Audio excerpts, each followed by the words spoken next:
I've created a testing pipeline here using some dataset testing steps and a report testing step.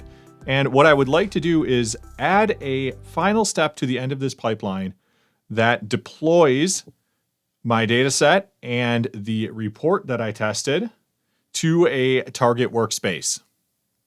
Now, I can do this by adding the testing step deploy content under deployment. You can see that now that step is added right down here at the end of my pipeline.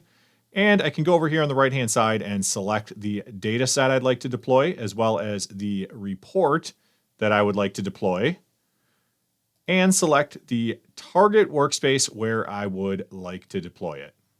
Now, the next time I execute this testing pipeline, if my pipeline reaches this final step deploy content, the data set and report selected here will be deployed to the target workspace.